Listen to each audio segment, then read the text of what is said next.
A new Man of Steel is ready to take flight, but will Jonathan Kent be able to thrive, or will he be forever stuck in the shadow of his more famous father? Well, let's hop into the pages of Superman Son of Kal-El issue number 1 and find out together, shall we? So then, this brand new Superman series from superstar writer Tom Taylor actually begins with a very sweeping and, as far as I'm concerned, very long overdue retcon to the birth of John Kent. If you recall, and you should because it wasn't that long ago, John Kent was actually conceived and ultimately delivered during the events of the big crossover event Convergence. Basically, to explain him being born, there was a lot of chicanery around Superman losing his powers after getting cut off from the Yellow Sun, and the Flashpoint Thomas Wayne Batman being there to deliver them. Yes, that stuff may have worked at the time, but honestly, as it stands right now, it's just way too complex and way too convoluted. Luckily, this story offers up a much more streamlined, but still ultimately heartwarming tale. As John tells it in narration bubbles that look exactly like his father's old narration bubbles, he was born during an alien invasion. Superman had gone to try and fight off the invaders, only to have the likes of Martian Manhunter and Green Lantern say that he is most desperately needed elsewhere. Lois wasn't alone when she went into labor, though. There was Batman Bruce Wayne, who stood watch outside the Fortress of Solitude, which is absolutely something Batman would do. And hey, while we're at it, let's get the whole Trinity involved. Wonder Woman was there too, offering moral support to Lois, because hey, why wouldn't she? Admittedly, the heroes say there's a lot they don't understand about the brand new Kryptonian human hybrid that they're bringing into the world right now, and there's a good chance that given his rather unique physiology, John could end up being more powerful than anyone could ever imagine. Again, they don't exactly explain this idea in detail, but if I had to guess, using Future State as a example, as John grows, he may not actually be weak to kryptonite, and potentially his body being half human could absorb sunlight in ways different than Superman. Now after that, we hop on over to the present, where John as Superman is dealing with a freak forest fire. Again, they don't exactly explain how and why in this book why John has succeeded his father in the role of Superman, but if you've been reading Action Comics and Superman and the Authority, you'd know it has something to do with a lost tribe of Kryptonians and an ongoing threat from War World, but again, you don't actually need to know any of that to enjoy this story, which is a plus. As John discovers with some light detective work, this forest fire is actually the work of a young metahuman who has just recently grown into their powers and is unable to control them. Naturally, John isn't unsympathetic to this plight. It wasn't that long ago he too was learning his powers. And in a scene very similar to some of the greatest exploits of his father, John literally hugs it out with this poor guy until the fire dies down. Now, while the new Superman was very understanding of what this poor metahuman was going through, the government agents who were called on in to deal with the forest fire are a lot less sympathetic. In fact, John basically has to deal with his own version of Sam Lane, a dickish military guy who thinks that Superman should stick to punching evil and stop getting involved in bigger, more important matters. Now, John's not dumb. He always knew being Superman was going to be hard and that his father was always met with a lot of very interesting moral conundrums. But he also never really thought he'd have to thread a needle like this so soon into his career, and especially not against his very own government. It's at this point John decides that he needs a sympathetic ear, his best friend, Robin Damian Wayne, who he actually goes to visit during the events of his own current ongoing Robin series. The two young men talk a lot about legacy, the difference between being a superhero and being a vigilante. Damian says that it's hard for John to turn all of this off, that he's been a super person pretty much his entire life and never quite mastered the dual alternate identity thing that his father did. And I mean, hell, Damian should know, right? His father, Batman, pretty much wrote the book on alternate identities and compartmentalizing your problems. John's eyes have also been open dealing with the military and their rather aggressive tactics. After all, he's not just the son of Clark Kent, he's also the son of Lois Lane, a crusading journalist for truth. John says that if he can help it, he doesn't want to spend his whole career simply punching ninjas and putting out forest fires now when he could be attacking the root causes of these problems. Damian, again, supportive as always to his friend, says that that S may have meant something to his father, but under John, it can mean something completely new and different. If John wants, as Superman, he could be faster than fate, more powerful than hope, able to lift us all up and fight for truth, justice, and a better world. And it's on that note right there, with a brand new mission statement in mind, the comic comes to a close. And so that was Superman Son of Kal-El issue number 1, everybody, and once again, Tom Taylor comes out absolutely swinging. I feel like ever since Peter Tomasi really took the reins on John Kent, people have wanted to see him grow and evolve and hopefully one day take on the mantle of of Superman. I know it's been a rocky road to get there, but hey, here we are now.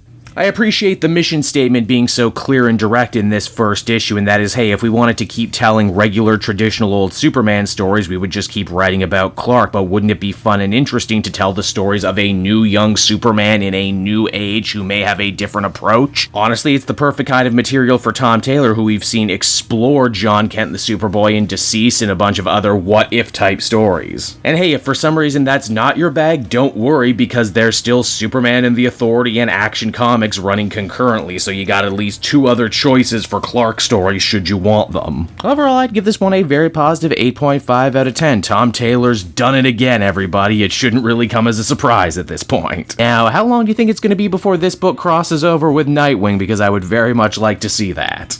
Hey there everyone, it's your pal Cape Joel again, and if you're seeing my face right now, that means you watched to the end of the video, and I'll always be grateful for that. Retention helps in this crazy YouTube game, and so does becoming a patron. If you head on down to the description, you can find a link to my Patreon page. Recently just redid all the tiers, a lot of cool stuff offering up there, exclusive commentaries, exclusive polls, behind the scenes concept art for Capes and Quest. That's the brand new D&D show I've started soon. Never been a better time to become a patron. You can become a patron for as little as $1 a month and help the channel grow and, help me continue to deliver content like what you just saw. So I want to thank you all, and I will see you again next time. Bye-bye.